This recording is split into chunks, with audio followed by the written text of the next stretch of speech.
প্রধানমন্ত্রীর এই যে মালয়েশিয়া এবং চীন সফর, সেই খবর সংগ্রহে ইতিমধ্যে মালয়েশিয়া পৌঁছেছেন আমাদের বিশেষ প্রতিনিধি জাকারিয়া আহমেদ। আমরা সরাসরি তার কাছে একটু যেতে চাই। জাকারিয়া, এই যে প্রধানমন্ত্রীর সফর, সেই সফর ঘিরে সেই দেশের প্রস্তুতি এবং আমাদের বাংলাদেশ থেকেও কারা কারা তার সফর সঙ্গী হতে পারেন এবং আরও কি কি বিস্তারিত তথ্য আছে আপনার কাছে?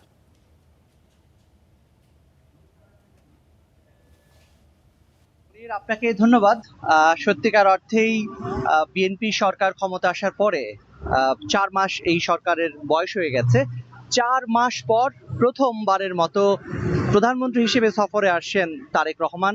অর্থাৎ প্রথম সফর হিসেবে যে ধরনের গুরুত্ব কিংবা যে ধরনের আগ্রহ থাকার কথা, ঠিক সেই ধরনের আগ্রহই তৈরি হয়েছে তার এই সফরকে কেন্দ্র করে। কারণ ১২ ফেব্রুয়ারি নিরঙ্কুশ বিজয়ের মধ্য দিয়ে বিএনপি ক্ষমতায় যাওয়ার পরে কিংবা রাষ্ট্র দায়িত্ব নেওয়ার পর থেকে বিভিন্ন দেশের পক্ষ থেকে প্রধানমন্ত্রী তারেক রহমানকে সফরের জন্য আমন্ত্রণ জানানো হয়েছে। তিনি কোন দেশে যাচ্ছেন এটি নিয়ে যে এরকম জল্পনা কল্পনা ছিল, ঠিক তেমনি ছিল আগ্রহ। তবে সবকিছুর অবসান হয়েছে। আমরা যেটি জানতে পেরেছি কিংবা সেটি জানার পরে তার খবর সংগ্রহ করার জন্যই এসেছি। আমরা মালয়েশিয়াতে তার প্রথম সফর। এই সফর ঘিরে বাংলাদেশ তো বটেই, মালয়েশিয়াতে যারা রয়েছেন তাদের ভিতরেই যে উৎসাহ প্রত্যাশা রয়েছে সেটি বলা যায় যে একেবারেই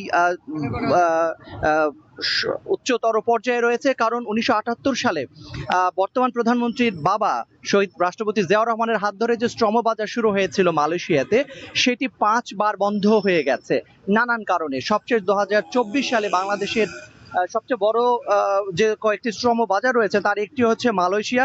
সেই মালয়েশিয়ার শ্রম বাজার বন্ধ রয়েছে, সেটি সহ দ্বিপাক্ষিক বাণিজ্য, দ্বিপাক্ষিক সম্পর্ক, সেই বিষয়গুলো জোরদার করার জন্য যে সংকটগুলো রয়েছে সেটি সমাধান করার জন্য প্রধানমন্ত্রীর এই সফর ঘিরে যে উৎসাহ উদ্দীপনা তৈরি হয়েছে সেটি আমরা মালয়েশিয়ার রাস্তায় দেখেছি। আমরা যখন সকালে কুয়ালালামপুর এয়ারপোর্ট থেকে বের হলাম তখনই আমরা দেখলাম যে এখানকার রাস্তাঘাটেও বাংলাদেশের পতাকা ওড়ানো হয়েছে। অর্থাৎ বাংলাদেশের প্রধানমন্ত্রী সফরে আসবেন, তার সেই সম্মানে বাংলাদেশের পতাকা এখানে টানানো হয়েছে। পাশাপাশি আমরা বাংলাদেশ হাই কমিশনের যারা রয়েছেন এখানে এবং যারা বাংলাদেশের প্রবাসী রয়েছেন মালয়েশিয়াতে, তাদের অনেকের সঙ্গে আমাদের কথা হয়েছে। তারা যেটি বলিয়েছেন যে প্রধানমন্ত্রীর এই সফর তাদেরকে আগ্রহী করেছে, আশান্বিত করেছে। যে সংকট রয়েছে সেই সংকটগুলো দূরীভূত হবে, সেই সংকটগুলো সমাধান হবে, সেটিই তারা মনে করছেন। পাশাপাশি জানিয়ে রাখি, প্রধানমন্ত্রী আগামী ২১ তারিখ অর্থাৎ আগামীকালকে বাংলাদেশ সময় দুপুরে তিনি ঢাকা ত্যাগ করবেন এবং মালয়েশিয়াতে সন্ধ্যার সময় তিনি এখানে পৌঁছাবেন এবং পরবর্তীতে আমরা যেটি জানতে পেরেছি মালয়েশিয়ার প্রধানমন্ত্রীর সঙ্গে তিনি দ্বিপাক্ষিক বৈঠকে অংশ নেবেন, সেটি রুদ্ধদ্বার বৈঠক। এবং পরবর্তীতে তার সঙ্গে বাংলাদেশ থেকে উচ্চ পর্যায়ের প্রতিনিধি দল আসছে, বিশেষ করে পররাষ্ট্র মন্ত্রণালয় এবং বৈদেশিক প্রবাসী কল্যাণ মন্ত্রণালয়ে যারা রয়েছেন তারা আসবেন। এবং আমরা যেটি জানতে পেরেছি, যেটি আমাদেরকে প্রধানমন্ত্রীর দপ্তর থেকেও জানানো হয়েছে, এখানে ৩টি সমঝোতা স্মারক এবং একটি নোট এখানে বিনিময় হতে পারে এবং পরবর্তীতে দুই দেশের প্রধানমন্ত্রী সংবাদ সম্মেলন করবেন, সেটি আমাদেরকে জানানো হয়েছে। এবং আগামী পরশুদিন অর্থাৎ রবিবার তার একটি ব্যস্ততম দিন কাটবে এবং সেই ব্যস্ততম দিন শেষে মালয়েশিয়ার সময় ৩টার সময় তিনি চীনের উদ্দেশ্যে রওনা দেবেন।